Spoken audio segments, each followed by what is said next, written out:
Okay. Boulos, we're not recording as yet. We're starting. Go on, Amal. Hello, everyone, and I'm really happy to welcome you for the second session of our seminar series, which is about rethinking social movements in the Arab world. And we had the first event of this Rethinking Arab Social Movements series like 3 weeks ago, and we had the pleasure to welcome outstanding scholars to talk about the need to maybe adapt our social sciences tools and concepts and theories, and specifically those who we have used during the so-called first wave of the Arab Spring in 2011 and onward. To the new social movement that we are experiencing, especially in Algeria, in Iraq, in Lebanon, and Sudan, known as Hirak in Algeria or Thawra everywhere. And this second session will be on gender. It's called Gender Transformation and Politics. And we are delighted also to welcome 4 great scholars who are experts of the issue of gender participation and the place of women in these revolutionary processes or transformation processes. We start with, and the series is actually co-organized by Ishaq Diwan and myself. My name is Amel Boubaker. I'm a research fellow at the EHESS in Paris, and I'm also the co-founder and co-director of the Institute for Social Sciences and Research on Algeria. Today, actually, we would like to welcome 4 speakers, as I mentioned. The first one will be focusing on Algeria. This is Nawal Belahda. Hello, Nawal. Nawal is a lecturer at the Freie Universität in Berlin, and she will present something called Gendering the Algerian Hirak, and she's also a member of the Algerian team at the research project. Actually, I forgot to say that the findings we are presenting today are actually part of a larger research project of the transformation of these new social movements, or their potential of transformation in politics and political economy and social contracts and a lot of other issues. And we have picked each researcher in order to share the outcomes of our research with the broader public. So Nawal is a member of the Algerian team that is managed by the Institute for Social Science and Research on Algeria. Then we will have Zahra Ali, who is an associate professor at Rutgers University, and she was part of the Iraqi team at the Bayan Center at the University of Baghdad, and she will present something called Intifada, the Iraqi uprising and the feminist imagination. Then we will have Nada Ali, who actually teaches at the University of Massachusetts in Boston, and he's a part of the Development Center, the Development Studies and Research Institute at the University of Khartoum, which is actually managing the Sudanese team, and her paper is entitled Sit al-Shay, Epistemological Insights on Gender and Sudan 2018-2019, Uprising and Transition. And last but not least, we will have the chance to have a great discussant today. Rola El-Husseini is an associate professor in political sociology and the director of the Master in Middle East Studies at Lund University. And she will discuss the findings of the 3 papers, but also give us, put the light on her own research on gender and political participation in Lebanon, hopefully. So each speaker will have 20 minutes. We will have approximately like 30 minutes for the Q&A session. The event is recorded. Please be aware of that, and you have simultaneous translation in Arabic and in French. So Spanish, if you look at the bottom of the Zoom, on the button translation, I believe in English. I have it in French, but I believe it should be translation in English. You will have translation in Arabic, and then you will have to choose Spanish. And for the French translation, you will have to choose French, obviously. So I think we are going to start with Nawal. right now. Now, please, the floor is yours. Thank you.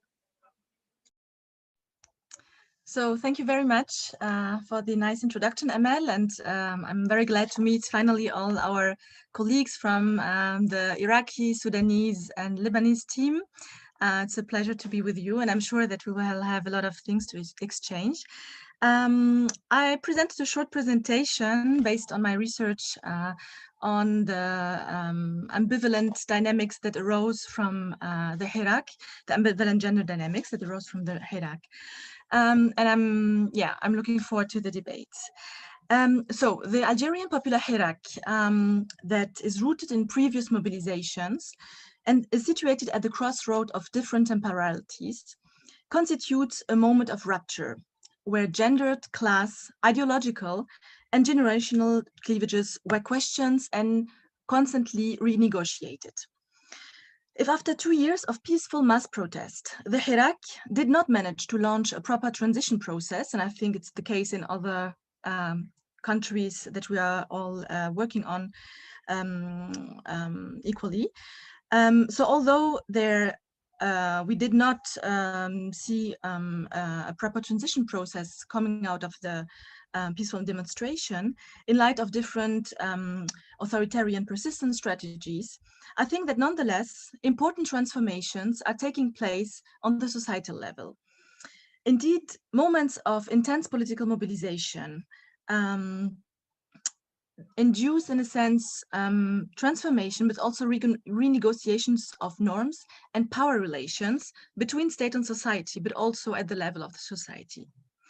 So this moment of rupture, and I think rupture is a sense that every demonstrator in the streets of Baghdad and so on, I mean, Algiers and so on, lived. So these moments of intense rupture bring forth also new ways of being, but also carry new conflicts or the potential of new conflicts and new tensions. So indeed, the massive presence of women that we experience in Algeria during especially the first sequence of the Hirak, and also the renewal of the feminist movement, who rose simultaneously against an authoritarian political system, but also against patriarchal societal norms, led to contradictory dynamics between celebrations of the role of women, but also paternalistic idealization, objectivization, and violent exclusion. So drawing on ethnographic fieldwork done in the capital Algiers, I've done also some research in other cities, also in the south, but my research here focused on Algiers, and also drawing on the broad body of literature on resistance in authoritarian systems, but also gender and transformation, this presentation will focus on the ambivalent gender dynamics at play in the context of popular mass protests and authoritarian persistence strategies by looking at the bodily performances and practices of popular resistance of ordinary women and men, although I will mainly talk about women today, as well as that mobilization of feminist collectives who reconnect with the radical political imaginary. A gendered lens, I think, will help interrogate notions of social change, political transformation, participation, and highlight also the ambivalences and conflicts unfolding within the popular upheaval. So I'm not sure, Amel, if I should go back a little bit to what was the Hirak about. Perhaps it would be good to just recall that, of course, the trigger was the official announcement of long-term President Bouteflika's candidacy to a fifth mandate, despite his physical incapacity to do so. So this announcement acted as a catalyst, but of course the reasons were deeper and result from a multidimensional crisis of the political system, the overall exhaustion of the symbolic and material legitimacy resources of the regime, but also, and I think this is very important to stress, the transformation of the society. And here I would also think about the crisis of the patriarchal bargain in the sense of Candioti and Shirin Hafez, given the incapacity of the old patriarch to provide for and also control the members of the group. So one of the characteristics of the upheaval was, of course, the peaceful repertoire. Also, I think something was largely shared among these countries who went through a second wave of Arab countries, of Arab revolutions. So the peaceful repertoire, but also the demands of a radical change were coupled with the characteristic of having a cross-class, cross-gender, cross-ideological, and cross-generational dimension. And I think what was very much highlighted by international observers, but also national observers, was the massive presence of women. And here again, I'm saying that I'm mainly talking about the first sequence of the Hirak, because nowadays the situation is a little bit different. I think nonetheless that it's important to stress that, of course, the Hirak is not the beginning of or the starting point of female activism in Algeria, given the very rich history of the participation of women in the War of National Liberation, for instance, but also their involvement in the national democratic movements in the 70s, 80s, their struggle for transitional justice after the bloody conflict in the 90s, but also in a different, on a different level, the participation in public sector strikes, demonstration against fracking in South Algeria, and so forth, and so on and so forth. So I think we have a very rich history of women, female activism in Algeria. But what was rather interesting was the scope of female presence in this demonstration, and also the repertoire of action that they resorted to. So this was remarkable, I think. Interestingly, this massive presence of women triggered very ambivalent reactions in the public sphere. And I'm here, I'm not thinking about Western reception and Orientalistic tropes that we already seen in the first wave of Arab revolutions. No? But I was rather concentrated on the discursive or in the discourses that emerged mainly in Algeria on during the demonstrations, but also in the public sphere. So what is interesting is that commentators mainly agreed that the massive presence of women from all classes and all generations contributed to the peaceful characters of the demonstration, thus legitimizing street protest and diminishing what Paul Ammar called the Baltagi effect of street protest. On the other hand, we've seen also certain paternalizing celebrations that contributed to objectify women and reducing them, as a feminist activist told me, to an aesthetic element. And I'm here thinking about sentences saying like, thanks to the women, the Hirak flourished. So women were compared to flowers, they were compared to princesses, to beauties, whatever. So also I think there are some very iconic pictures of women, like very beautiful ladies carrying the flag. And so this was a kind of framing of the presence of women in demonstrations. And I think that, of course, the intention was not bad, but this negated, in a sense, their agency and also their citizenship. So against this backdrop, I will quickly highlight how certain female figures through the agency, managed to challenge patriarchal and authoritarian norms. And Emel, please, when I'm half of the time, 5 minutes? Okay, wow. So I will be very quick, rushing through my presentation. I will just present some, okay, thank you. Present some, central figures. And here I was thinking of course, the Mujahidat, the former war veterans. So, of course, the participation of Mujahidats like Jamila Bouhirat, that I don't have to present. She's the living icon of the National Liberation War.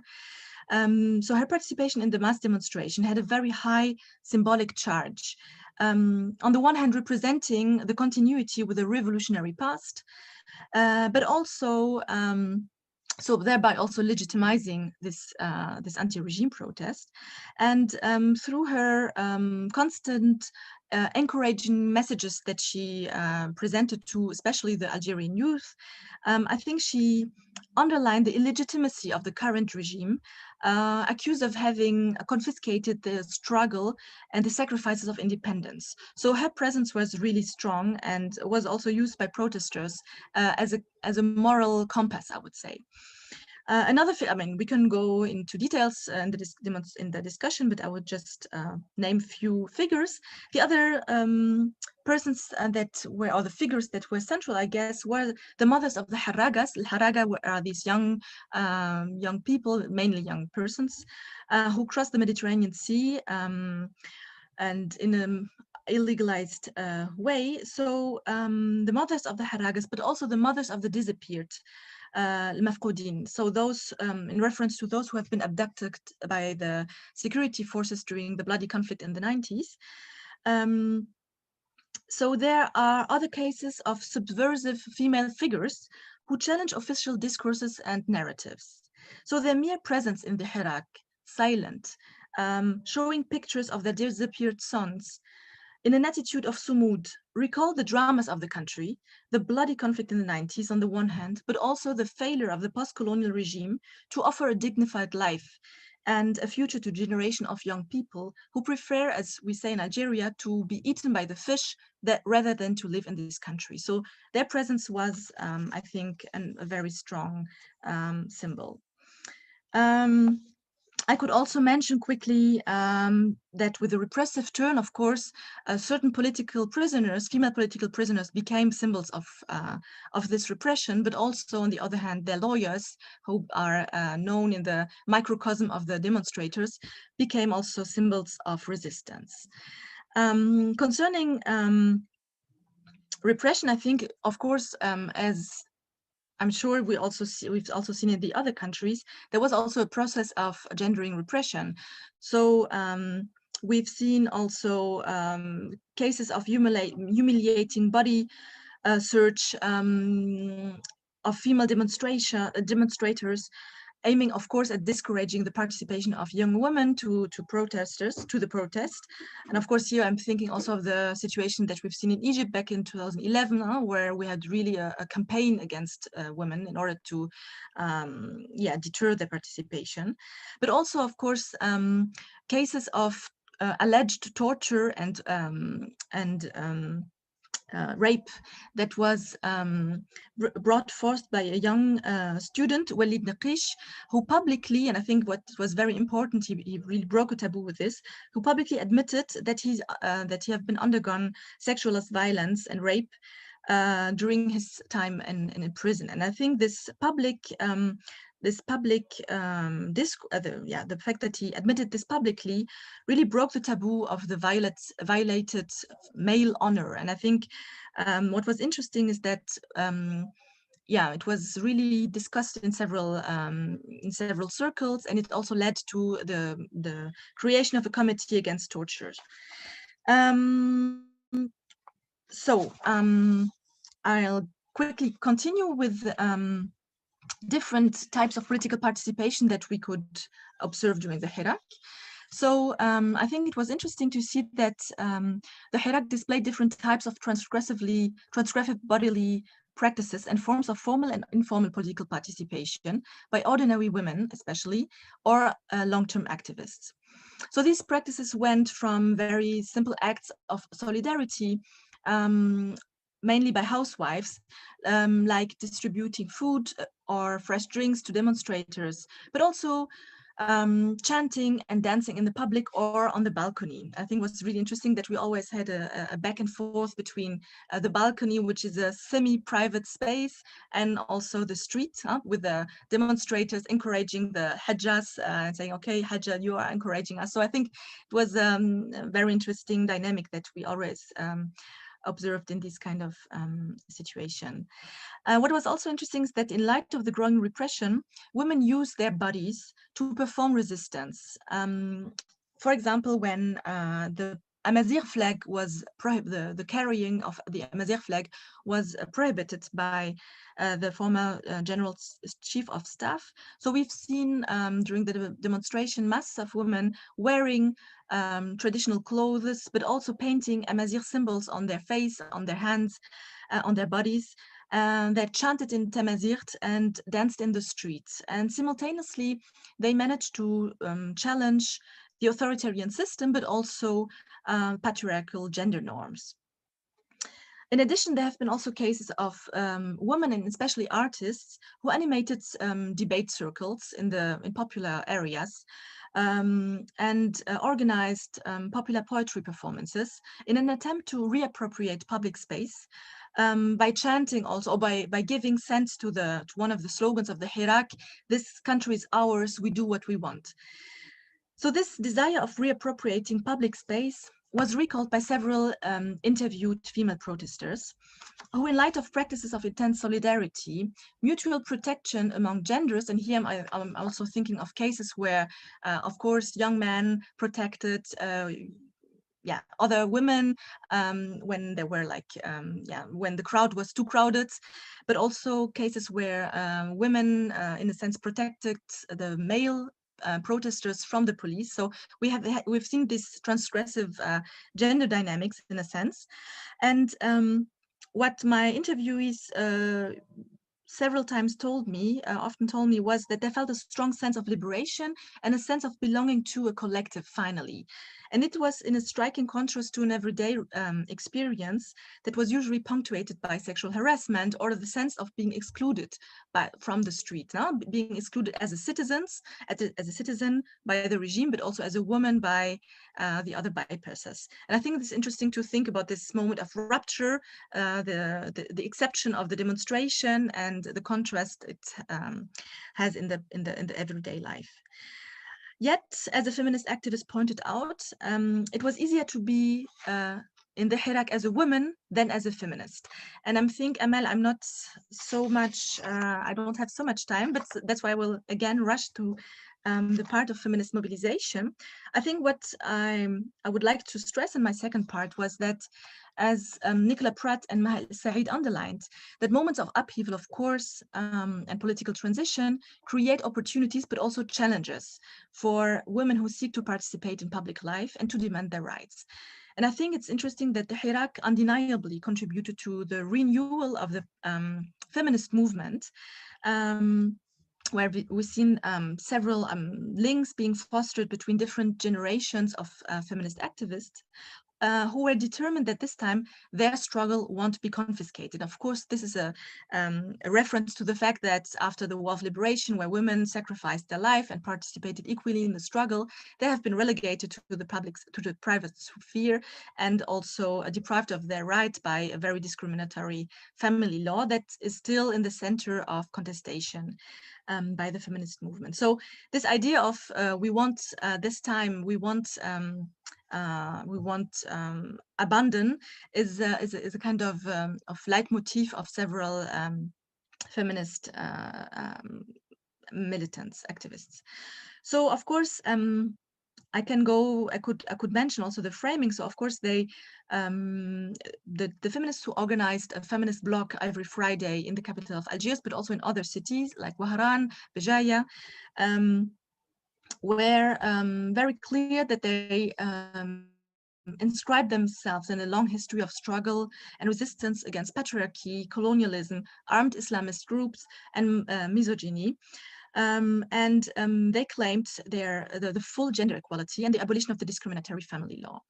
And I think what is interesting is that critique arose from ordinary demonstrators who gathered around them and asked them. So there were, of course, all these kind of interactions during the demonstrations, but also critique arose during civil society reunions. So when there were attempts to create a new roadmap of transition from the part of the civil society, both parts, I would say, so ordinary demonstrators, but also civil society activists, agreed on the fact that it was not the time to demand equal rights for women. So it was this famous, it's not the time to demand this. The demand was wrong, the timing was wrong, and also one of the arguments of the opponents was that this particular demand would divide the Hirak and would threaten the sacred unity that was recovered after years of conflict. And I think this is also very important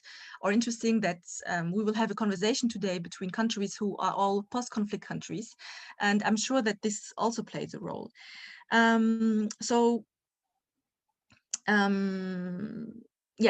In fact, these conflicts around the question of who has the right to speak in the name of the Hirak, who is habilitated to say what is the right timing, what not, who is habilitated to impose an agenda of change, show the difficulties that, of course, heterogeneous mass movement face once the main demand has been realized. In the case of Algeria, it was the departure of Bouteflika, and after this, the real difficulty started, as Janine Clark and Jack Goldstone underlined. I think that also one of the main challenges that the feminist movement had to face was, of course, the repression, the growing repression, making also deliberation and free debates impossible, and yeah, making it impossible to debate, not least also against the background of the burden of a conflictual past, and the fact that we have not had a kind of a real policy of coming to terms with the past. There's a German term for this, Vergangenheitspolitik, which is not really easy to translate in other languages, but I think this is an important manco that we've had in Algeria, and I think this really plays a role. Also when it comes to the issue of female and women's rights. So I'll come to my conclusion. Amel, I think you agree with me. I have to conclude. I think that despite the hardships that I only mentioned, and at times violent opposition, so of course some of the women have been aggressed physically and on the social media, so some of them really had to, so they have been they have suffered from several types of pressure, but nonetheless they maintained their blog, and I think this is really interesting that they managed to do this also with the support of other demonstrators, of course. And I think that nonetheless we can see that there have been positive outcomes. So the first thing is that, of course, we've had this reconfiguration of the feminist movement at the national level. I think this is a gain, and I think that also in contrast to other political organizations, the feminist movement is one of the few movements that really managed to invest in organizing. On the other hand, there have been also a kind of diffusion of the term feminism. So I talked to one of last 2 years ago during the 8th of March, which was also very contentious between women who went out, ordinary women who went out and used the 8th of March as a normal day to contest the political regime. And on the other hand, feminists who say, no, the 8th of March is a day where we talk about women's rights. So during these conflicts, at the end, one young feminist told me, at the end, we are talking about feminism, we are arguing about this, and this is already a gain that we have to be proud of and work on. And finally, also, the 8th of March that I mentioned several times was finally politicized and also, liberated from its folkloristic dimension. I think this is already a gain.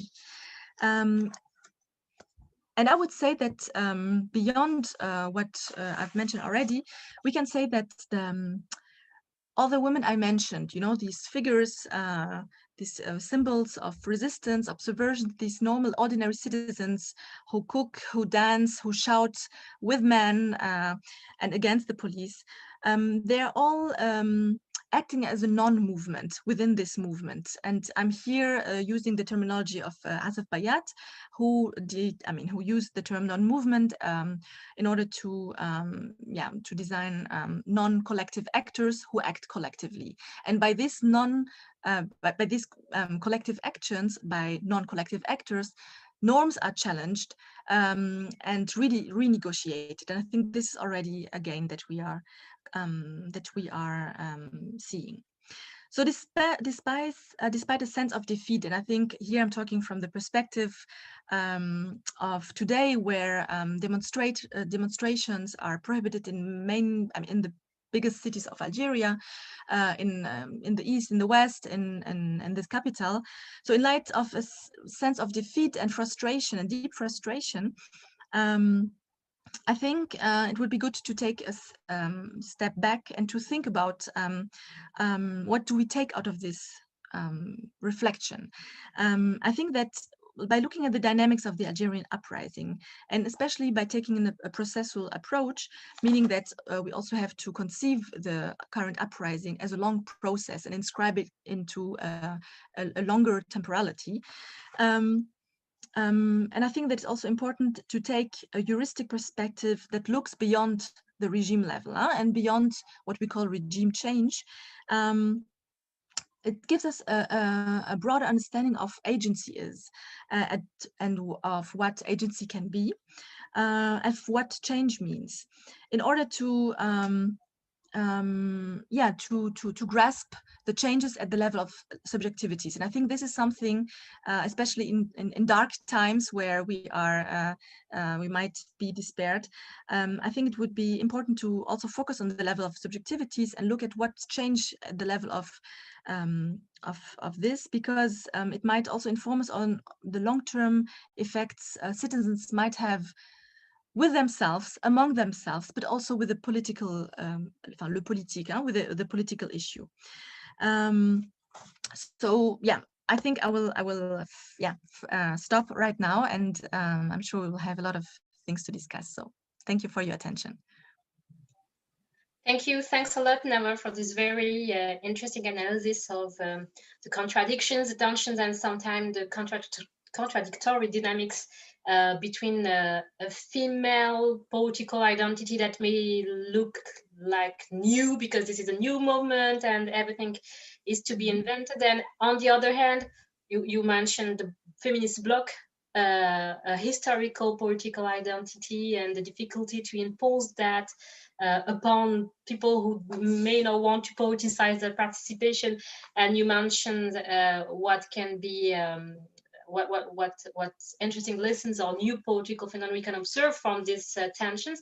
And I'm thinking about, of course, the female political prisoners that the Iraq has somehow made emerge, and how it is disturbing the national or the traditional gendering or gendered norms that you mentioned. Thanks a lot. And talking about actually imagination and the power of imagination and the way it can design new political identities, I'm going to give the floor to Zahra Ali. Her talk is called Intifada, which is obviously a great punt between with the Arabic word Intifada, the Iraqi uprising, and the feminist imagination. Zahra, the floor is yours. You have to turn on your mic. We can't hear you. Yeah, thank you. Now I think we can. Yeah. Now you can hear me? Yeah. Okay, good.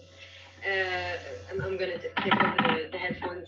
Thank you so much, Emel. It's really a pleasure to be on the that you invited me and to finally meet you always through Zoom. Thank you so much, Ishaq, for organizing all of this and all the ERF team. It's a pleasure to also be talking after the case of Algeria. It's really actually pretty incredible. I was taking notes, Nawal, of what you were talking about, because there's so many parallels with Iraq. I mean, I've always thought that actually something should be done, like a parallel study of the Algerian and Iraqi context, because I do think that what you have been through in the 90s, there are things to compare in relation to what we have experienced in 2006 and 7, and also in terms of nationalist movement, in terms of the dynamism of women's activism in Algeria and Iraq. There's so many things we can talk about. And you talked about patriarchal bargains. It's also something I use in my research. We talked about the Baltagi effect of Paul Ammar. I use it too. Al-Hajjiyat or the mothers of the Mafqudin is also really something extremely central in Iraq. You also talked about the reappropriation of space, and I dedicate really a lot of attention to space. I think looking at the uprising, Tawrat, that we have been experiencing in the region since 2011, including the most recent in Lebanon and Algeria and Iraq and Sudan. I think that really having a space-focused analysis and also looking at body politics is really important. So I'm just going to use a few images. I just want to also mention first that, so I'm co-writing the article for ERF with Asma Jamil, who is based at the University of Baghdad. But what I'm going to present today is going a little bit beyond the research that we are doing for ERF. So let me just show you images, because I think it's better than having to just look at each other speaking. I'm just searching for the link. Give me just one sec.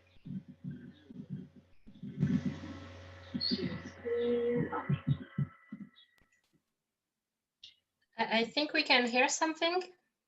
Okay, great. We can see something. You see this, the screen? Yes, it works. Thank you. So, wait, just a sec. Yeah, right, here you go. So I'd like to start with this picture. This picture is pretty recent. It is actually a demonstration organized. This is the Shara al-Mutanabbi Street in that. And it's a demonstration organized by women activists against what is commonly called the Ja'fari law, which is a law proposition that was made by one of the main very conservative, very sectarian Islamist Shia party in power in Iraq in 2003. And the proposal is basically to break with what is a unified, what is currently a unified personal status code. For some of you who, I'm sure most of you know what the personal status code is. It is a legal frame that gathers issues of basically most of women's rights. Zahra, I'm sorry to cut you, to interrupt you. I think we are listening a lot of noise from the outside, but Let me yeah. let me see if I can use the headphones. Okay, thank you. Because usually I do it. It's very rare that I don't. Yeah, there's a very bad humming and we can't hear your voice. Right.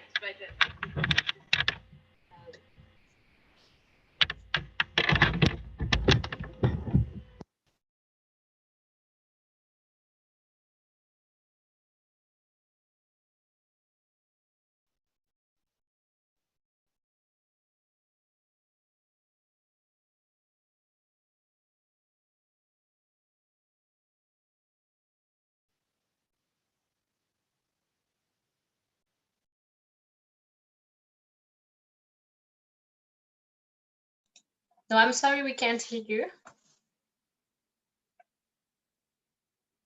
Well, we can at least look at the picture meanwhile and try to guess who they are. But yes, sure. If you want to, we can. If you think it's going to take a bit long, we can shift to Nada and get back to you.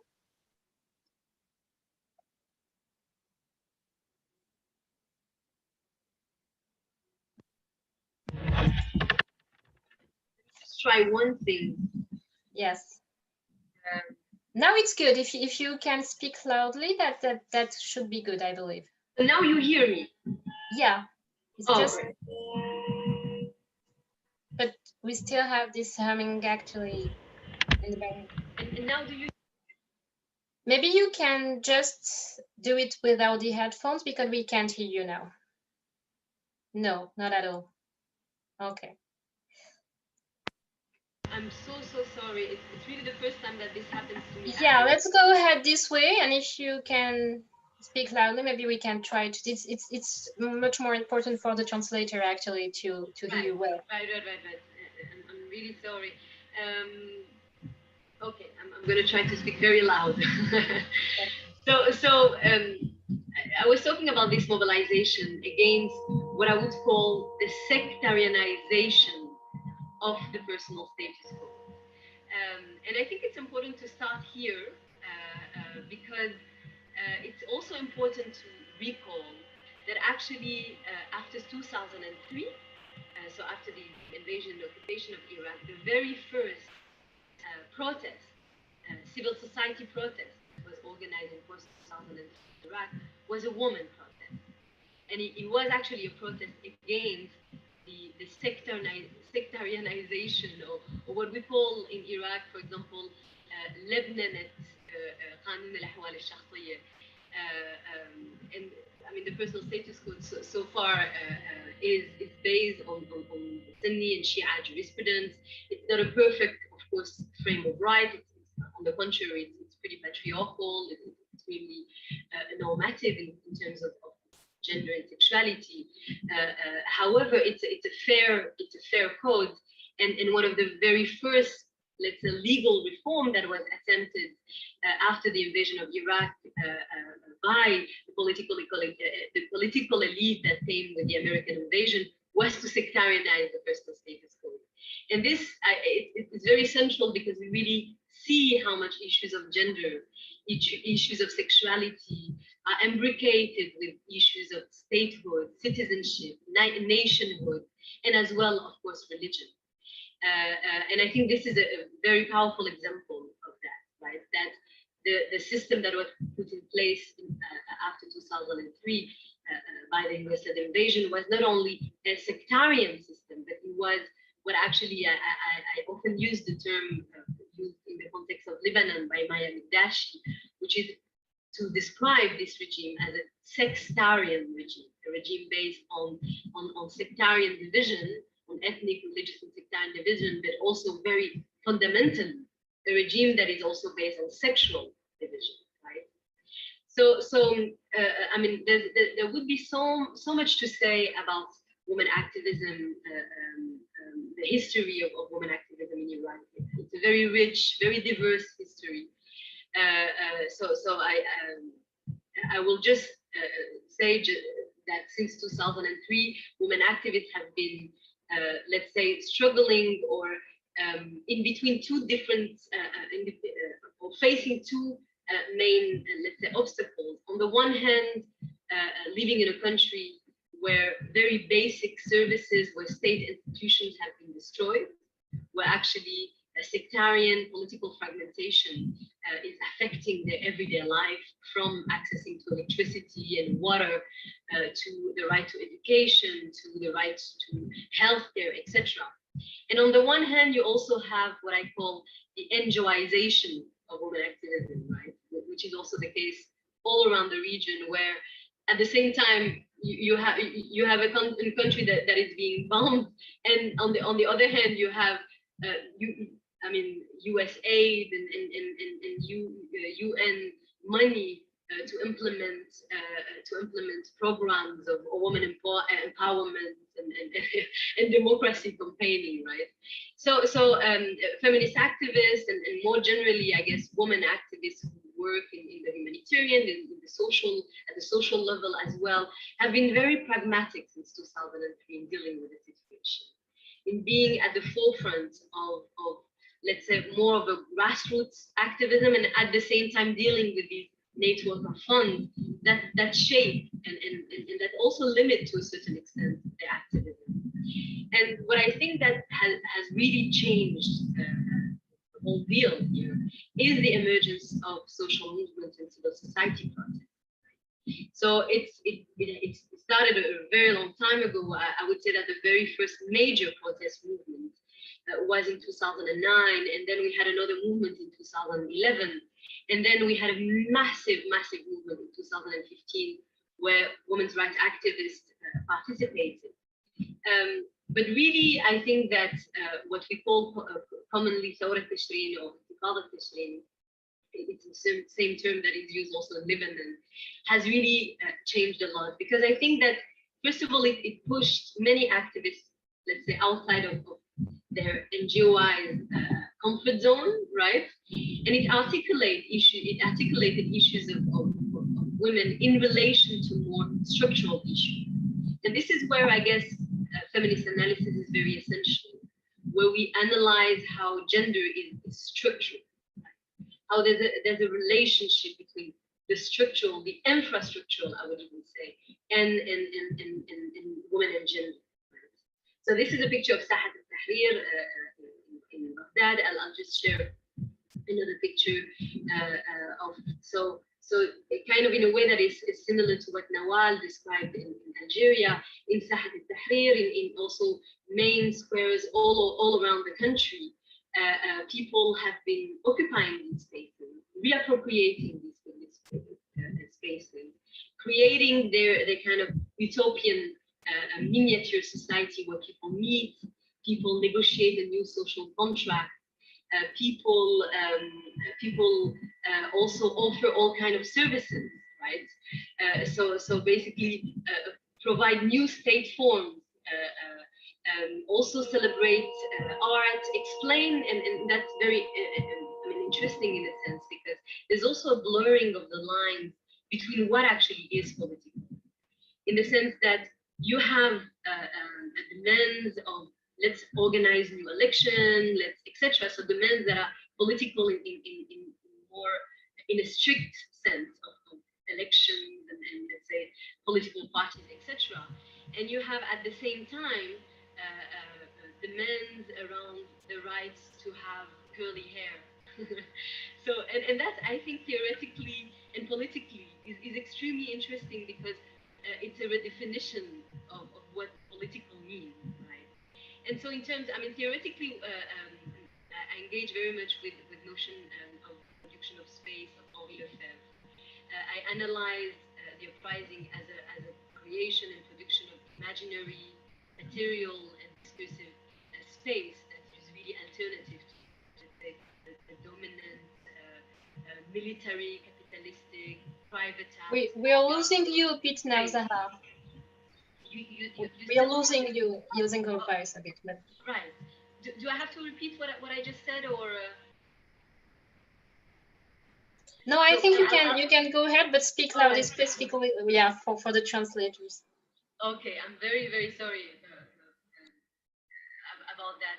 So and also another aspect, which I think also intersects very much with what Nawal said, is that when you look at the body presence or the corporeal presence, the massive presence of women, men, young women, men from different backgrounds, social classes, educational background, political background as well. In and of itself, the massive presence, the physical presence in the square is actually in and of itself offering something different from the dominant political, from what is dominant, basically. And so in a way, I think that there's also some maybe parallel, although it's a very different context, but talking about Henri Lefebvre, there's also some parallels to draw with La Commune de Paris, his analysis actually of La Commune de Paris, that Henri Lefebvre described very powerfully as a big party, c'est une grande fête. And I think that this element is very important in the context of Iraq because we are dealing with decades of war, destruction. We are dealing with necropolitics, right? With herbicide as well. And in many ways, the uprising is in many ways a celebration of life against forces of death. And this aspect, I think, is very essential. And it is essential for women who, so the slogan of the uprising is Nrid Watan, and very importantly for women, it has been as well, Nrid Naish, we want to live a good life. And so I would also talk about the gender, the very gendered aspect. So this is a protest called Banatik Ya Watan that was organized in the frame of the uprising. You can see it's mostly young women. I mean, the average age is between 15 to 20 years old. So it's a new generation as well. And very importantly, the repression actually that the uprising has been facing is very gendered. It's very heteronormative. It is describing protesters as outside of societal, religious, and gender norms. And there has been a very powerful response to that, such as the one that you see, Nisa Dawrat Tashrin ta Iraq walasna akhirat. The women of Tashrin are revolutionaries, they are not poor. Right. So I think this is a very essential dimension when we talk about also framing it as a feminist protest. I would actually frame it in a wider sense. And I think in a way, defining the uprising as feminist is actually not right. I think it actually goes beyond these categories, and that actually the Arab uprising is pushing us to rethink our categories. And this is also perhaps the reason why I tend to engage as well with notions of emancipation defined by, for example, Jacques Rancière. I think it's interesting because it allows us to position this mobilization, not basically predefining what emancipation is, but defining it as something that changed the order of things. Jacques Rancière uses the word déplacer le partage du sensible, and also coming from a point of view of proving equality, or in the sense, or for the surprising, I would even go as far as saying that it didn't even limit itself to prove that ordinary people are equal, but it actually proved that ordinary people are much better than the ones that are ruling them, because they managed in the squares of process to create this society where they brought electricity, where they brought free services, where they actually lived peacefully, where they negotiated a social contract that is less patriarchal, that is less normative in many ways. So maybe I will stop here, because also there's this issue of sound, and I'm actually not sure how much you could hear of what I said, but I'm really looking forward to the discussion. Thank you, Zahra, and I apologize as well for the quality of the sound, but and I thank the efforts of the translator. I think we could get a good sense of what you said, and I'm sure you will be able to develop what you want to say during the Q&A session. So let's hear and listen to Nada's Mustafa Ali presentation on Sudan, and her paper is called Sit al-Shay, Epistemological Insights on Gender and Sudan's 2018-2019 Uprising and Transition. Thank you, Nada. Thank you very much. Can you see my screen, everybody? Okay, great. So thank you, Amal and Ishaq, ERF, and our colleagues in Algeria for organizing this event. It's such a pleasure to finally meet other members of the ERF research team working on gender in Iraq, in Algeria, and in Lebanon.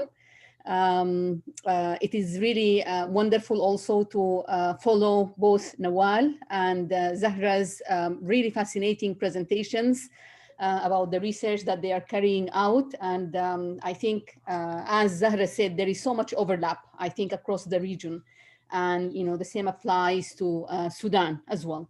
So my talk is going to be, let me turn on my timer, just in case.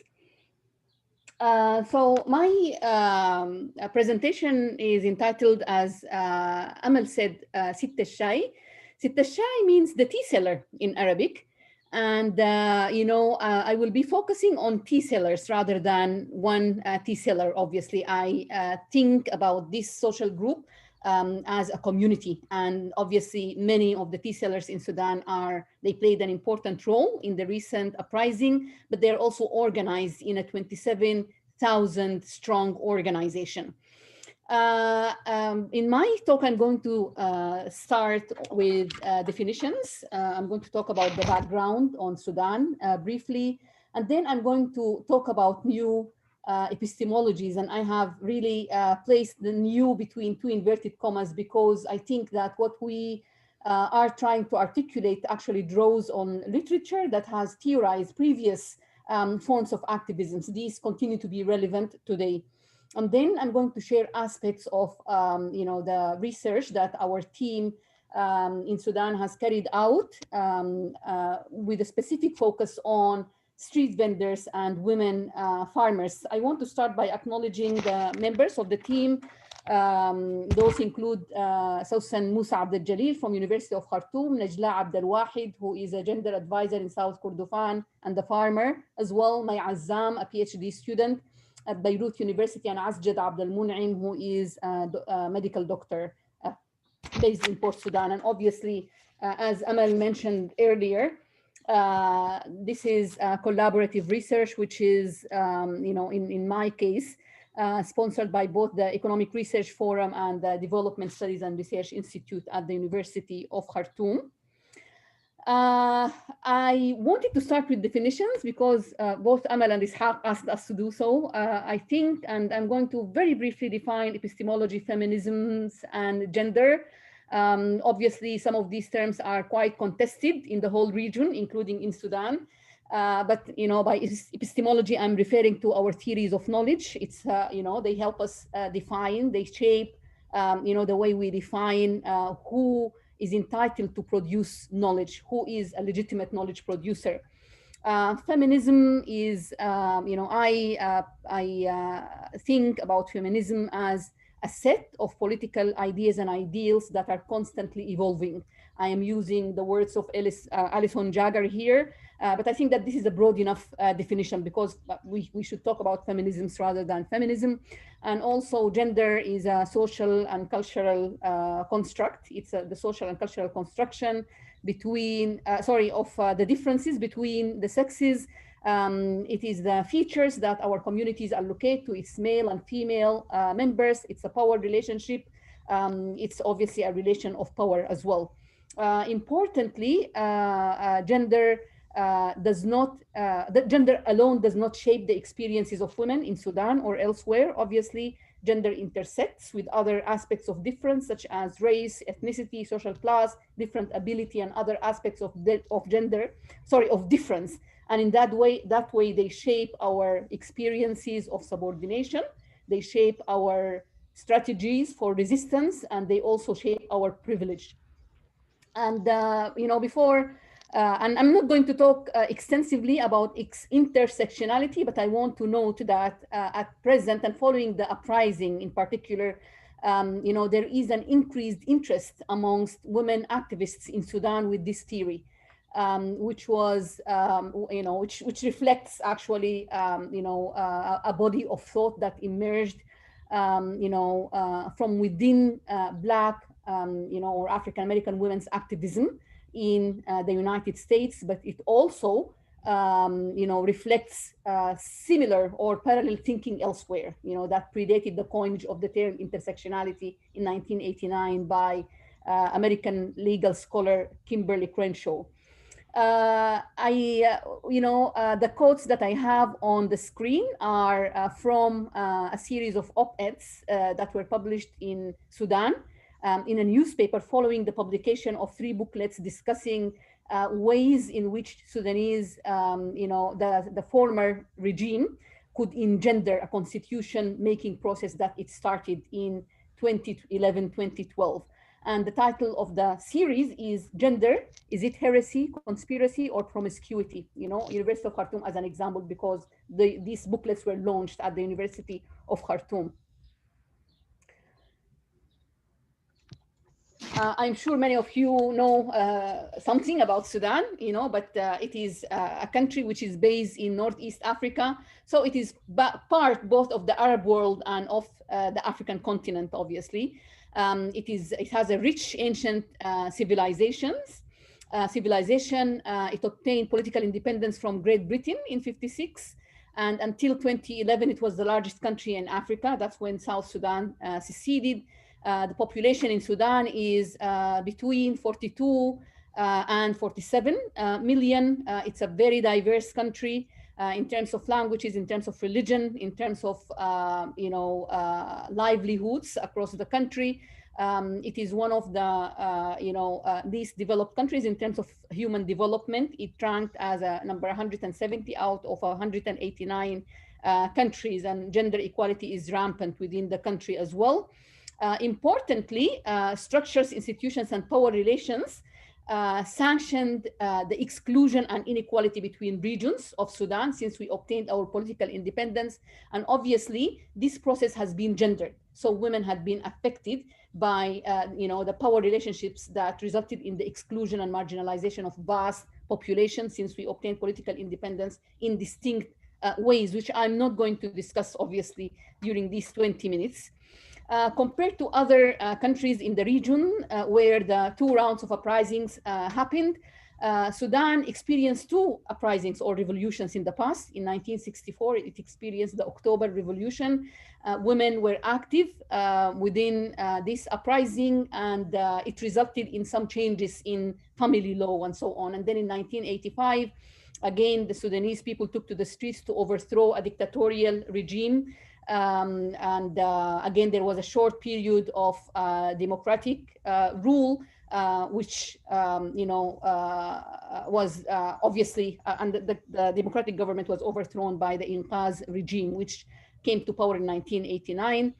As is the case in other parts of where the Arab Spring or the uprisings happened. The uprising in 2018, 2019 has been marked by active participation of women and young people. And I think the late Hisham Sharabi has predicted, this role that women could play in bringing about political and social change in countries in the Middle East and North Africa. And also the participation of ordinary people. This was the case also in previous or former uprisings. Women and men in Sudan, and young people really sought freedom, peace, and justice, and an end to gender equality, and an end to marginalization throughout our contemporary history. Even before the uprising of 1989, 1920, obviously not all these constituencies sought gender equality, but a small group of activists. The uprising in Sudan started in December 2018, not 2019, in 3 cities when students protested the doubling up of the cost of food. And then it followed, the uprising followed to other parts of the world. And in many ways, it has captured the world's imagination. And at the same time, it has reinvigorated, I argue, women's rights activism, activism in the women's movement. And of course, it's a very diverse kind of activism. And it has also reinvigorated, attempts to theorize Sudan from a gender and a feminist perspective, based on diverse theoretical perspectives. I'm not going to talk elaborately on the other structural causes of the uprising. We can say that the doubling of the cost of sandwiches in a school canteen really ignited the uprising, but there were other underlying issues that were interrelated, including war and excessive spending on the army and the security apparatus by the former regime, political repression, discrimination against women and girls in law and in practice, corruption, economic crises, and austerity measures that the former government followed. There were also enabling factors in terms of organizing and alternative means of organizing in terms of neighborhood committees, for example, and new social movement activism on the ground, and also via social media.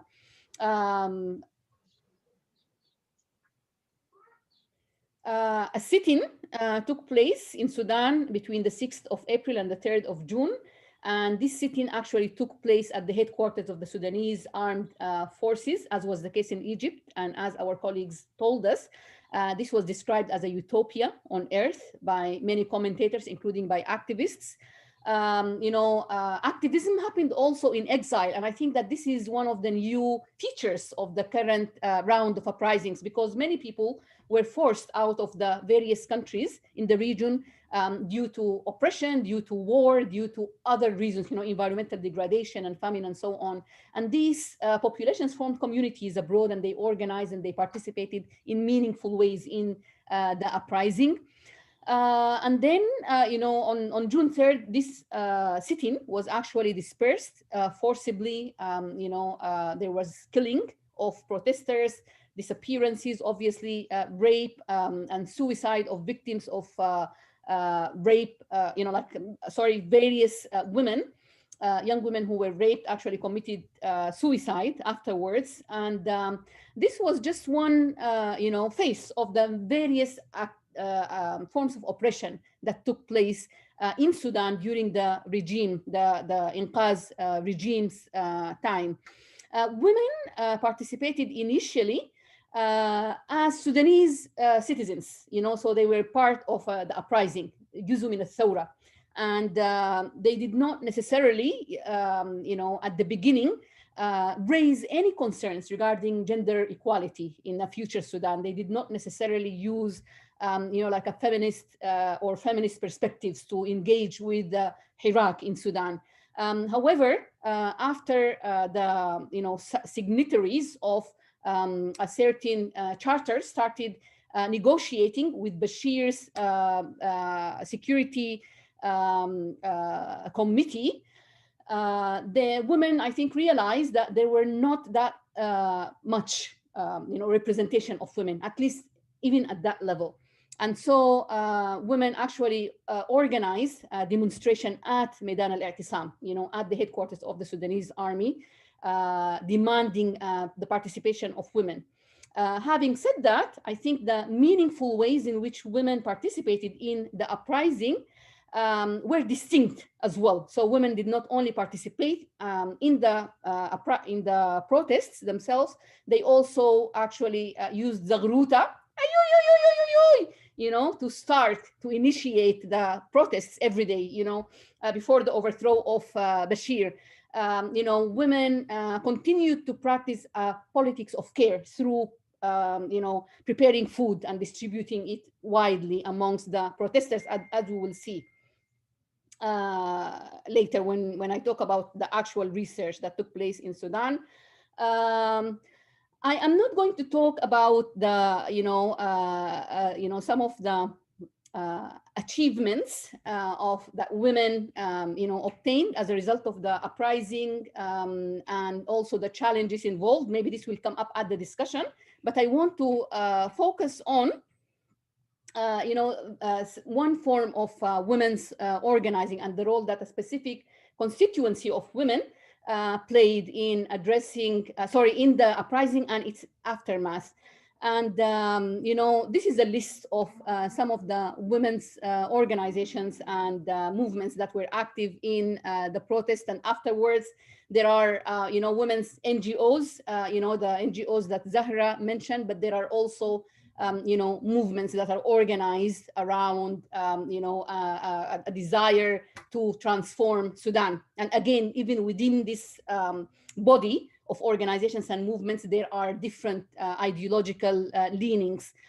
So Lala Qahr al-Nisa is an organization that started in 2010, actually, to protest the public order laws. Mansam is an organization, is a coalition actually of women's organizations that started at the protests, during the protests themselves. Noon movement is a movement which young women initiated, and they want to part ways with the traditional women's organizations. And there are many other groups, but one of the groups that were involved in Al-I'tisam was the association and cooperative of women street vendors. And I thought that this would be a really important organization that we investigate. And that is why our team decided to focus on the experiences of street vendors in two cities, that is Khartoum and also Port Sudan, a city in Eastern Sudan, as well as the experiences of women farmers in South Kordofan. This is one of the war-affected areas, and it is actually still under the administration of the Sudan People Liberation Movement rather than the government, the transitional government. So there are ongoing peace negotiations between the transitional government and the SPLM, in order to resolve some of the issues that prevent, this movement and these communities from joining the transition. And amongst the important issues involved is the issue of secularism, the relationship between religion and the state. And this issue also has its feminist and gender underpinnings as well. It affects women and men in distinct ways. And, just talking from an epistemological perspective as well, obviously this is not the very first research that focuses on women street vendors or women farmers in Sudan, but previous research focused on the impact of the previous regime's policies on this group. It was a group which was constantly harassed. One of the reasons is that it challenged the regime's perception about public space and how it should be organized. Those are women who sit on the streets and they, they engage in petty trading, especially, tea selling and food selling and so on. And then many of these women are actually, had actually been displaced to the major cities due to war or due to famine and so on. Many of the women actually had to, become part of the informal economy because, in families where a male figure, usually the husband, the father, or a brother, was the key, provider of income. The Inqaz dismissed so many, workers and other professionals during its first years, of people who opposed it, and so they had to actually venture into the streets and to raise income for their communities. And I carried out such research in the past, actually, in Abbara, one of the cities in northern Sudan.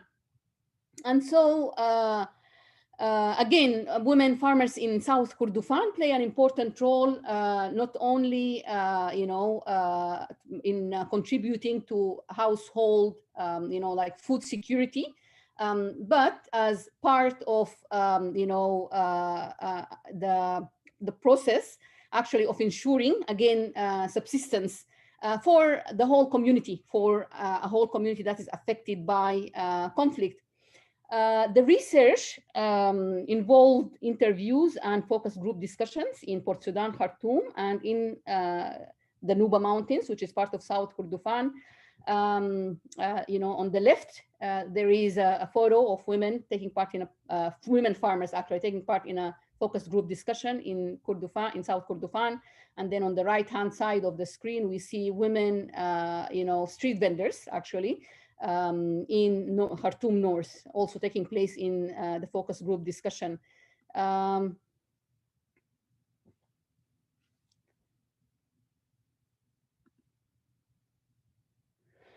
So during the uprising, just talking very briefly,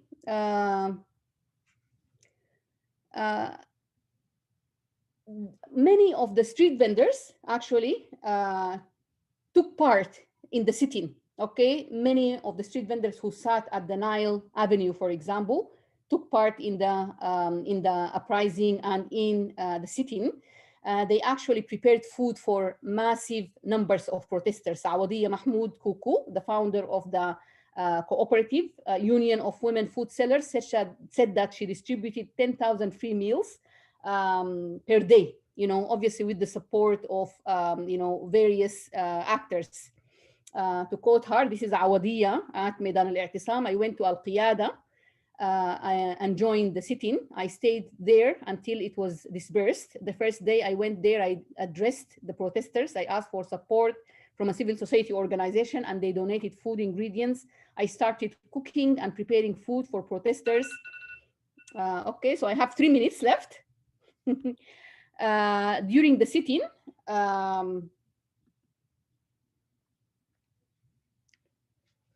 and other women, women from Darfur, for example, Kandakat Wadi Hawar, also prepared food. Obviously, when we talk about, women preparing food, we might,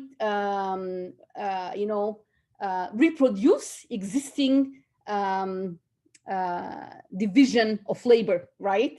Women prepare food and men, do like engage in formal employment and so on. But I believe that this is a political activity as well, and feminists actually who critiqued, certain aspects of social sciences called for redefining and rethinking, right? And attaching certain value, conceptual value, to say the least, to women's work, whatever is defined as women's work. And I look at this as a politics of care.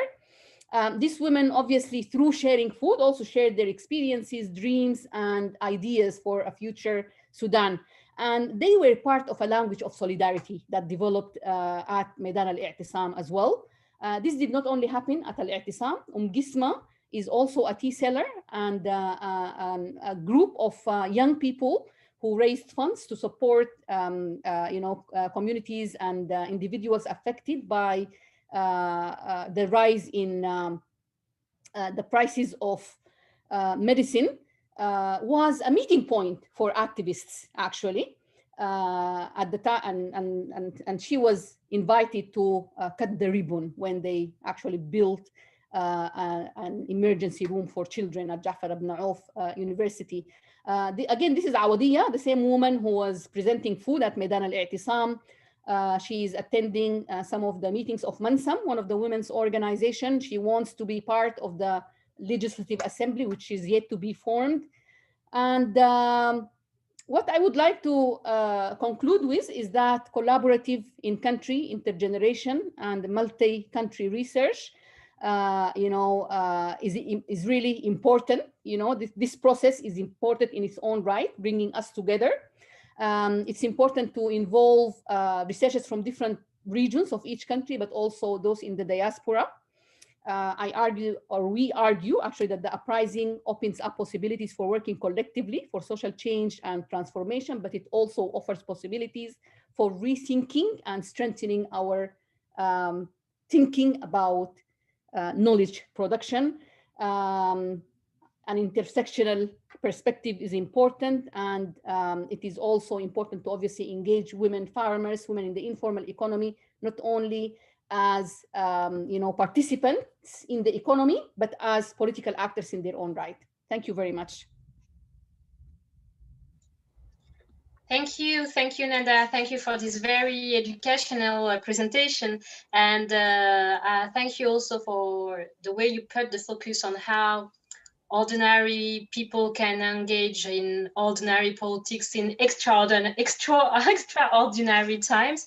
And actually, I will be interested maybe during the Q&A session too, because I think this is something that is quite common to every country case studies, to be an ordinary citizen and engage in ordinary politics with ordinary means in extraordinary times. I will be also interested to maybe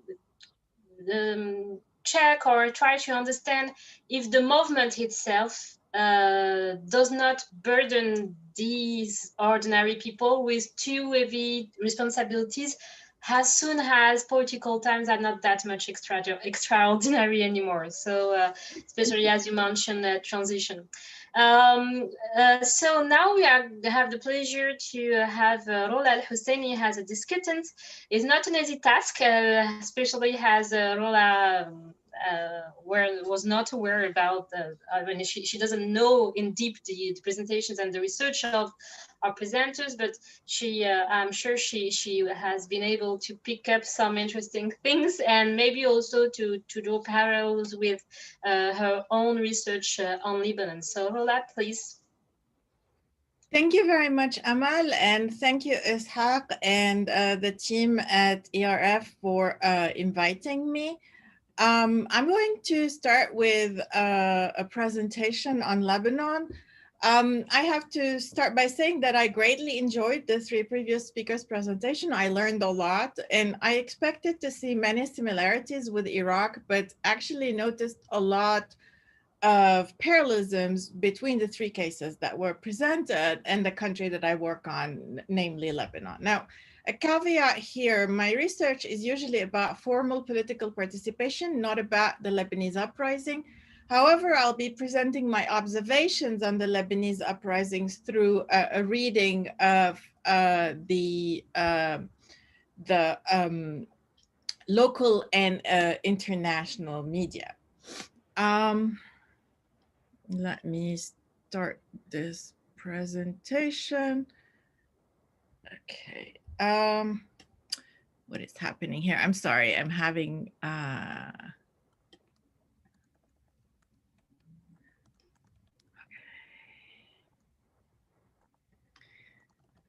So I'm trying to play the presentation and have my notes at the same time, but I cannot seem to do that. So let me I will show you the pictures like this so I can have access to my notes. Now, the title of my presentation is The Revolution is a Woman. And it's important to know that Lebanon ranks quite low on the Gender Gap Index. In the 2020 report, Lebanon ranked 145 out of 153 countries. Political representation of women is quite low. It has never exceeded 6% of the total number of parliamentarians. Laws are sectarian, and the personal status code is inspired by canonical law or Sharia law. Religious courts decide on issues such as divorce, custody, or inheritance, and the laws, or at least their interpretations, are often biased towards men.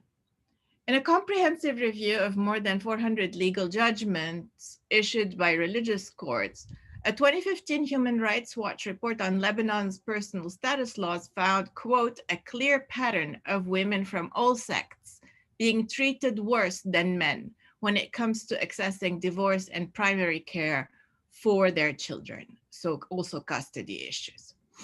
Hence, during the recent uprising in Lebanon, which started in October 2019, women were clear in their demands to, quote, bring down the sectarian regime. And if you look at this slide here, it says, ثورتنا ثورة نسوية, and then طالعت النظام, and they're talking about the fact that the system is not only patriarchal, but also racist, neoliberal, capitalist, as you can see here. One of the rallying points for the women was the nationality question. Lebanese women are not allowed to pass on their nationality to their foreign spouses and children issued from that marriage. The nationality question affects especially women married to Palestinian and Syrian men, but also women married to foreigners who decide to raise their children in Lebanon. They then face discriminatory hurdles to legal residency and barriers to accessing work, education, and services in the country. However, women's demands were also quite intersectional. They wanted change that would affect the lives of women across sects, regions, class, age, economic, and educational levels. They also wanted to make change that would facilitate the lives of migrant and refugee women. Women took the opportunity to bring up gender-based violence, especially sexual harassment and assault, by organizing, for example, a march in Beirut in December 2019, a couple of months after the start of the uprising. A feminist issue which was also addressed by the demonstrations was LGBTQ plus rights, which were discussed in many of the so-called revolutionary tents. The violence, whether legal or societal, that homosexuals and transgender women face was particularly highlighted. And across generations, sect and class, women also participated in large numbers in the uprising. They were at the forefront of this popular movement and of the street demonstrations. This large female presence made the demonstrations feel safer, which attracted families with children and gave the popular contestation a sort of a carnival feeling. This joyous atmosphere was both lauded and mocked by the Arab and international media. And here you see a little girl being carried on her father's shoulders. Her name is Alexandra Najjar. She participated with her father in the 2019 uprising, but eventually ended up dying at 4 years of age in the Beirut port explosion. So what I'm going to say here are some, as I said, general observations based on the coverage of the Lebanese uprising. So women played a role as we saw elsewhere, I think, in the region, as shields.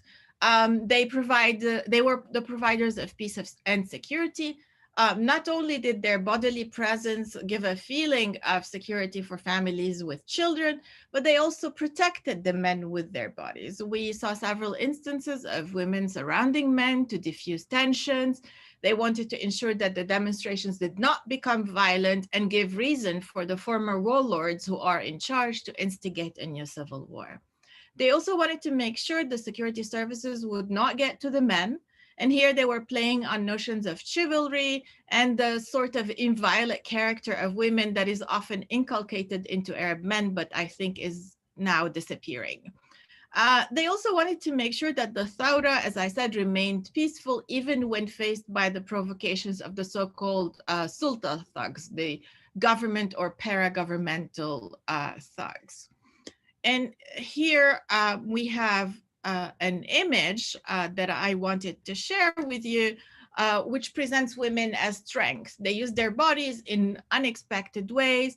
And for example, here we have a young female martial artist who kicked a politician's bodyguard in the groin when he threateningly brandished a weapon before her. And she became sort of the icon of the Lebanese revolution. And this stylized sketch of the occurrence went viral on social media.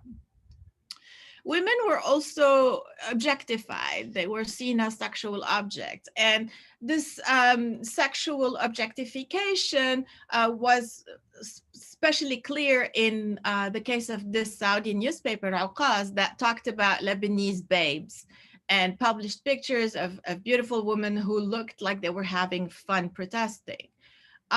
This media outlet, I think, was playing on Arab stereotypes about Lebanese women, which often portray them as skimpily dressed, heavily made up, sexually available, or at least easy. Such representations during the protest not only reduced the women to their looks, it also, I think, cheapened their political statements. And as elsewhere in the region, as we saw in the other presentations, women reclaimed public spaces that were often forbidden to them and made statements about rape, about sexual harassment. And this would have been unthinkable only a few months later, including claims about the freedom to dress as one wishes. Women were also somehow the voice of the people, and female journalists played an important role in bringing the concerns of the population to the fore. Female academics joined the teaching tents and initiated teach-ins on various topics linked to their areas of expertise, including government, the environment, or feminism. And in addition, we saw also female artists using their skills to highlight the concerns of the revolution, creating pages like the Instagram account Art of Thawra. But they also created symbols of the revolution, such as the phoenix that you see here in front of you, which was the brainchild of the Beirut-based artist Hayat al-Nazir. And the piece was made from the scraps of the tents that had been destroyed by the government. Another piece that was made actually by a man, by Pierre Aboud, who's an architect and an artist based in Dubai, was a figure of a woman, and this statue is called "The Revolution is a Woman." He wanted to recognize the role of women in the uprising, and it's basically also made out of scrap, a sort of upcycled art. Women were also, as we saw in other cases, seen as nurturers. Especially women of the older generations also assumed the traditional role of mothers and nurturers. They cooked, they distributed meals to the protesters. And this offered women who could not be present in person on the streets because they had family obligations, for example, this presented them with the opportunity to participate in the uprising. As Nada mentioned in the case of Sudan, this is really a political act too, and we should not take it for granted. And so women, therefore, used whatever means were available to them to highlight their concerns and to actively participate. They were fed up with being relegated to the margins, especially when it comes to political and economic decisions, and they did not want to continue suffering the consequences of men's choices, especially the warlords that have been ruling Lebanon since the Ta'if Peace Agreement of 1989. Women's participation in the protest had an immediate consequence. In the cabinet formed in January 2020, a few months after the start of the uprising, women were allocated 6 portfolios. Here you see the women in the Lebanese government. This is an implicit 20% quota. And this was the first time in Lebanese history that we see that. This is in contrast to the decision by Lebanese policymakers ahead of the 2018 parliamentary elections not to consider a gender quota. They refused it at the time, especially after Hezbollah rejected gender quotas. In addition, the women were allocated important portfolios, including justice and defense. And this made Lebanon the first Arab country to have both a female Minister of Interior, Raya Al-Hassan, from January 2019 to January 2020, and a Minister of Defense from January to August 2020, this is Zaina Akar, the Minister of Defense, and since 2020, she has been a caretaker Minister of Defense. They're still trying to form a government. So, however, this female inclusion in the cabinet needs to be nuanced. Many of these women are clients of the different male politicians and warlords who control Lebanese politics. In addition, Zaina Akar, the new Minister of Defense, I think is simply a placeholder for her husband. He had been rejected as too contentious a political candidate as a potential candidate for political office by the Lebanese political elite. Now, in the past few months, the Lebanese, or in the past year or so, I would say the Lebanese uprising has more or less fizzled. First, because of the COVID-19 restrictions, and then because of the Beirut explosion in August 2020. I think these occurrences provisionally saved the Lebanese political class. And now what we're seeing is something even more important. Since then, Lebanon is undergoing simultaneous economic, financial, social, and political crisis, in addition to a health crisis because of COVID-19. And these crises have reduced the standard of living of most Lebanese. Women now have additional issues to contend with, such as providing infant formula, milk, food, and medication for their children. When such staples have simply disappeared from the market, or if these staples are available, women's or incomes, families' incomes have become insufficient to procure them. And so even though women's rights are often existential in nature, Arab societies often force women to put their demands on the back burner to deal with issues seen as more pressing, as was mentioned in the case of Algeria after the War of Independence. Today, I think women in Lebanon are forced to forget about their rights simply to provide food and medications for their families. And this ends my presentation on Lebanon. But I have some thoughts about the presentations that my colleagues gave earlier. And I think the Lebanese case, like the others presented today, emphasized the role of women in the uprising and reinforced what the first wave of the uprising showed a decade ago, and what should be obvious to Western observers. Arab women have agencies. They do not need saving, to loosely quote Layla Abu Lughat. But why these four countries, and why did the uprising start almost a decade after the first wave? And I think Nawal alluded to this in her presentation. I think the fact that this started a decade later is especially puzzling, as the first wave has mainly failed to transform or democratize the region. Most countries of the first wave have either backslid into authoritarianism, and I'm thinking here of Egypt, or have practically fragmented, Libya or Yemen. The only relative success story of the Arab Spring is Tunisia. So what explains the second wave of the uprisings in Sudan, in Algeria, in Iraq, and in Lebanon? I believe the fact that these countries are all post-conflict countries, that they have all emerged from civil wars in the past few decades, explains not only the lag between the first and the second wave, but also the fact that these uprisings took place after the failure of the first wave. A possible explanation for the failure of these countries to follow the example of Tunisia and Egypt at the time, an attempt to remove political systems or authoritarian leaders, is their fear of war and anarchy at the time.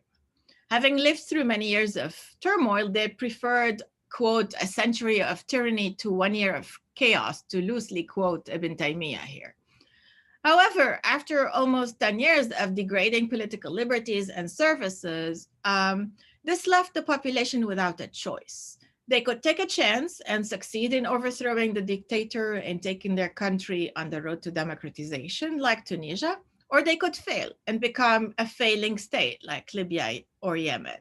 I think it's a 50-50 chance in countries that already have a weak state and suffer from issues such as clientelism, cronyism, and corruption. women, especially younger women who have no memory of the Civil War because they have not lived it and it was not part of their formative experience, participated in these protests while attempting to keep them peaceful. I think we hear that at least in many of the cases that were mentioned. So to conclude here, I would say that like in the first wave of the Arab uprisings, women were at the forefront of these second wave protests, and we see a lot of the same issues emerging across the countries of the second wave. And some of the points I picked on while my colleagues were speaking were things like women's rights and personal status, definitely Algeria, Iraq, and Lebanon, reclaiming the public space, Algeria, Iraq, and Lebanon. Again, a role for artists was mentioned in the Lebanese case, in the Algerian case. Feminism and a stronger feminist movement was, is also something we see in Algeria and Lebanon. And for example, the politics of care that Nada mentioned, preparing food for protesters, was something that I saw in both the presentations on Sudan and Lebanon. So I'll stop here and maybe open the floor for questions. Amal, the floor is back to you. Thank you. I'm very, I'm very thankful for this great discussion of the papers, and of course for your additional analysis on the Lebanese case. I was going to ask the people who are listening to us to put the questions in the chat. But I'm seeing great gender scores, names, and friends among the participants. So maybe if it's technically possible, I will invite them to ask their questions directly to promote an open dialogue. And I will just kindly ask them to be brief. And I'm really delighted to start with Elisabeth Kassab. Elisabeth? Would you like to turn on your camera, your mic, and ask your question? Actually, I very much enjoyed all presentations, but I raised my hand by mistake. So it was a mistake, sorry. Thank you.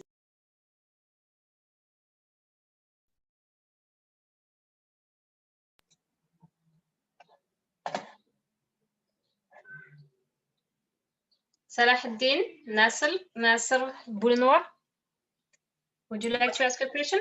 Yes, thank you. Thank you. First of all, thank you for the presentations. My question is about quotas that have just been mentioned. In Algeria, during the time of Bouteflika, there was a quota of 1/3 women in each political party. And so the political leaders of the parties had to bring in women, and they couldn't find enough women. So they brought in women that were not particularly educated for that position, for politics, etc. And that is obviously not an outcome that we want to see. And so isn't the solution ultimately just to create equal access to education, and are quotas worth it? Thank you. Would you like to answer directly, Nawal? Yes, thank you very much for the question. I will ask back if the men who were in parliament back then were particularly educated too.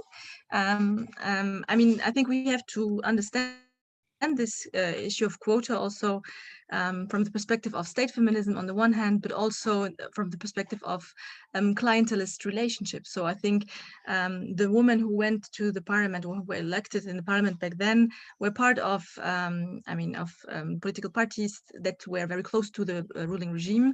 And the finality was, of course, not to allow more gender balanced parliament, but rather to have access to new clients. So I think this is I think we have to understand this finality. And I would rather say that, I mean, in Algeria, and this is a paradox perhaps also, we have a very broad access to education for women. We have a very, universities are mainly, and we have a lot of women who are in universities in certain branches. We have more women than men even. So I think education is not the problem, it's rather the political use of these quotas. And it's interesting to see that we have had very much contested elections a month ago, legislative elections that were contested by a great majority of the population. I mean, we have in general a lot of electoral boycott in Algeria. It's also a practice of political participation, I would say, or of opposition. So usually people don't vote, and now I lost my mon fil rouge, but because my baby is crying. But what I wanted to say is that actually so we have to understand electoral boycott, and nonetheless, what has been underlined by feminist activists after the current elections was that the number of women is really now, I mean, reduced to something very symbolic. I don't have the exact number in my head. Perhaps Amal, you have it, but so this is also not a positive development. Yeah, that's my answer to the question. Thank you. Thank you, Nawel. Please raise your hand if you have some questions. Ishaq? Yes. Well, I mean, first of all, really thank you to all the presenters. You brought back to life these wonderful moments, and very much from the feminist perspective, which really is enriches our recollection of the moment. And so the big party, the carnival, the celebration of life against death, reappropriation of space by ordinary people. And the four of you, I mean, describe in a sense what's happening as the formation of new social norms, if I may put words in your mouth, where feminists are somewhat bargaining with the group for their role, their participation, their slogan. So it goes from the politics of care to trying to have feminist slogan, you know, about you know, issues of family laws and other demands, or even big demands in terms of patriarchy and respect for authority that have to do with values. So trying to imbue social norms with different values. Now, so I'd like, you know, your commentary on that view of that event, a negotiation with the rest of ordinary society, and I mean, I can imagine this could be a feminist view, kind of a weak political party trying to negotiate its space, but can actually we see the whole phenomena as a social negotiation between different groups? You know, you spoke of maybe Nawal or Zahra of the curly hair. You know, all the different particularities negotiating their space in the process of forming a new national identity. Well, back to you. Thank you, Ishaq. Zahra, would you like to answer the question? Since you were, yes, we can't hear you. Since you were the one talking about the curly hair. No, we can't hear you. You have to put off your headphones once again. Yeah. I really don't understand. It's the first time that these headphones are not working, and I'm very sorry about that. So the whole reflection, I mean, we have a section in the paper with Esma where we talk about that in the sense that basically it wouldn't be right to describe ordinary women actually participation to the uprising as articulating their participation as feminist, because in the case of Iraq, there's no they did not put forward a clear gender focused agenda, right? So, but at the same time, we also understand that this slogan, and I like when Nawal actually used the word, the sacred unity, which has always been our problem, right?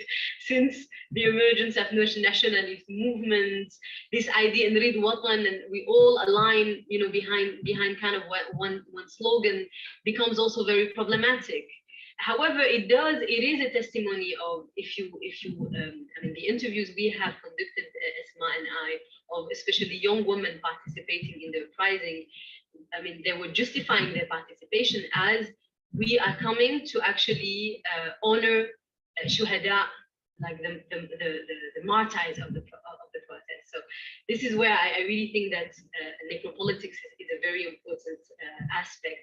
So there is this aspect in the sense that women, as much as any other social group, for example, workers did not necessarily put forward a workers' agenda, or Lab, for example, the students did not put forward. Everybody aligned kind of behind this in Ridwan. But at the same time, I mean, because of the massive corporal presence, there was a mushrooming of so many different slogans, because everyone comes also as a person. And people were talking about various things. This is when I talked about the curly hair, right? So there's these two things happening at the same time, and this is why I really think that women participation really expand our feminist imagination and our political imagination, right? Of actually what the political mean beyond the terms that we use to employ, such as feminism, such as social class-based struggles, such as workers' struggle, right? And also, I mean, I think also very importantly, because we had so many movements of protest in Europe, so many, and there are every day there's mudahara, there's protest on issues, on various issues. But really, what changed everything was actually, I mean, I think we moved from a protest movement to an uprising or a thought because of the presence of, let's say, ordinary women, right? From all social classes, from the educated, let's say, middle class women to even the beggars, right? The women who actually are present in the streets to beg, for example. So I think this is something that really needs more theoretical engagement. Thank you, Zahra. Do we have other questions? Please raise your hands if so. Yes, Nawel. And if we don't have any other question, I think we will. Nadia, you do have a question? I was going to ask questions that colleagues asked. Yeah, I was going to ask you actually to answer the Ishaq's questions and mine, and Rola as well. But please, if you want to take the floor, please do so. So Nada, please. I think Nawal raised her hand first. If you want to go first. Please go ahead, and then you will have Nawal, since she already answered the question. Okay, sure. I think I will go back to the question on quotas, you know, maybe just very briefly. I think quotas are important, but are not enough. It's a good first step, but it's not enough. It does not guarantee really a commitment to gender equality, you know, like, or transformation and so on. I just wanted to mention that in the case of Sudan, during the rule of the former regime, there were you know, women's representation was at 27% before the secession of South Sudan in 2011. Women activists have campaigned for a 40% representation in the legislative assembly. And as I said, I think the main guarantee for really achieving, you know, the dividends of the uprising for women rests in the existence of a strong and an independent women's movement that is well organized and that is theoretically informed. You know, the activity should be theoretically informed, but having a quota, having better women's representation is better than nothing. It does not solve our problem, but it's better than nothing. That's one point. And then regarding Ishaq's question, I actually, you know, just want to say that the case of Sudan has so many parallels with what colleagues presented. Obviously, in this particular paper, the ERF paper, our team is focusing on the experiences of women street vendors and also farmers, you know, but one of the key slogans of the uprising was Sawradi, Sawrad Banat. This is a girls' revolution, you know, and the whole country is Darfur, al-kull al-balad Darfur, you know. So that's one slogan. So there is this parallel. And then again, regarding the politics of beauty, I think this is a really important arena where we can think critically about political activism by both women and men. Before the uprising, I actually worked on research on the 2016 Sudanese, it is called civil disobedience, which activists organized, and women's groups that were active on Facebook, with large membership that were focusing on beauty in particular, like Fasikh Wajalikh, Mumbarshat, and so on, took an active part actually in mobilizing for this civic disobedience. And I actually theorize,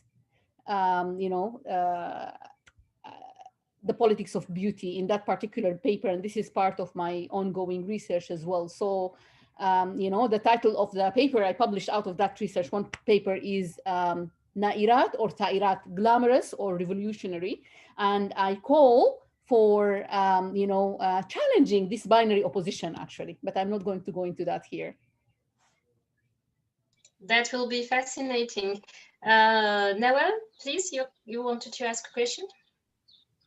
No, thank you, Amal. Actually, I wanted to respond to Ishaq, so it was or to complete what already has been done. So I don't want to repeat everything. It's just I absolutely agree with you with this issue of negotiation by protest. I mean, before 2019, I already worked on social protest, and for me, also the fact of seeing riots in the street was for me always I mean, I always read these kind of performances as the attempts by ordinary citizens to perform their imaginary of a just state. So this is, I mean, we always have to look, and I think this is also something to go back to the issue of, what kind of methodology should we employ, what kind of, new concept should we use. And I think it's really important also to be very sensitive and to be very aware of the language that is used, the body language of the protesters, the interaction, and I think everything what has been done what has been said beautifully by Zahra and Nada, and also Rula, I absolutely agree with you. I mean, there have been, in these moments of mass protests, there have been so many things which have been shared, and finally citizens could talk to each other. And I think this is really the crucial point. I mean, or what is reassembling, I think, our cases. So countries who went through a very difficult periods of societal fragmentation, of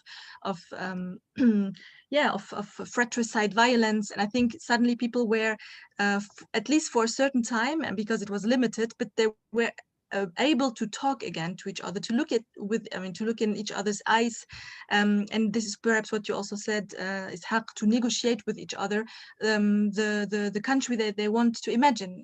They perform the country they want to imagine, characterized by solidarity, by fraternity, by respect, and as I said, sometimes it was only limited to the moment of demonstration, because once the demonstration was over, sexual harassment started again. But for this moment, we had this utopia which was performed, and I think this is where we have to search for the terms of this new social contract which is being renegotiated.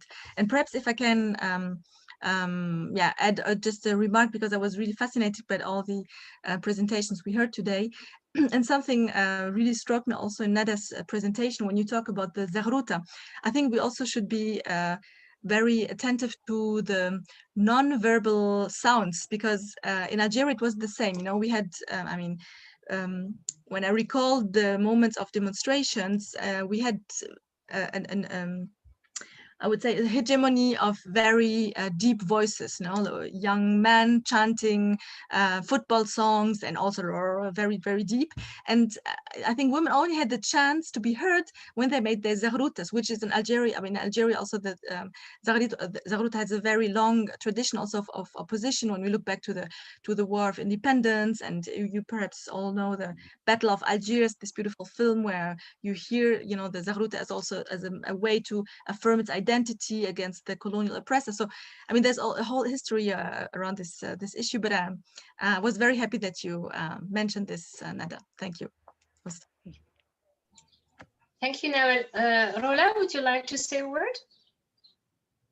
Yeah, sure. I'll go back to the question of the quota, since I think the question was asked about my presentation where I mentioned the quota.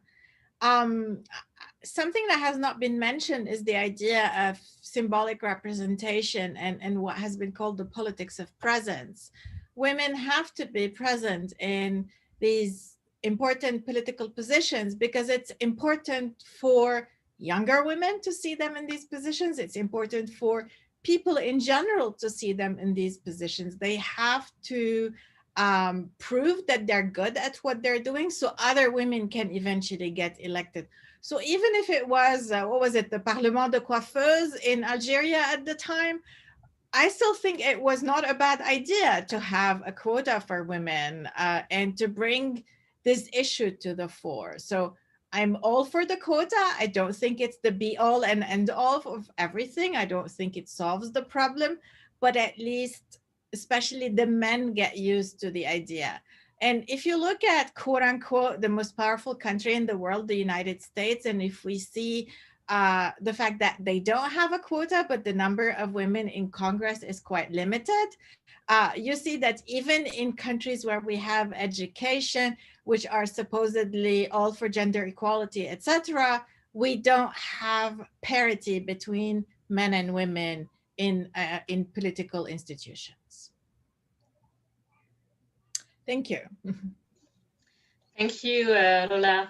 I think we have one last question from Salahuddin again, and I think we will have to conclude thereafter. Salahuddin? Thank you. Yeah, I raised my hand because I was going to say that I still didn't see how the quotas were worth it. But then Ms. Rona's point about the symbolic representation made sense. And also, I also thought about something which is, okay, so the reason why I think it's not worth it is that there's the alternative of there's equal access, equal access to opportunity. So we always have the best person in the best position instead of having that. But then I thought, wait, isn't that too idealistic? And that's ultimately what you want to have. But for now, maybe that's too idealistic. So it's better to ask, to try to get quotas, and in the long process, it would be good. So yeah, I don't actually have a question. I had the question when I raised my hand, but I don't anymore. Thank you. Thank you. Thank you all for this great discussion. I think it's very fruitful, both for our own research and both for the team research in each country. I would like very much to thank Ramaj from the Economic Research Forum for her help in organizing this session. And of course, all the other members of the Economic Research Forum. I would like to thank the translator for their great work. Today, the Rethinking Arab Social Movements series will resume in August. So our next session will be in September, probably on political economy. And once again, we will bring people from Lebanon, Algeria, Iraq, and Sudan.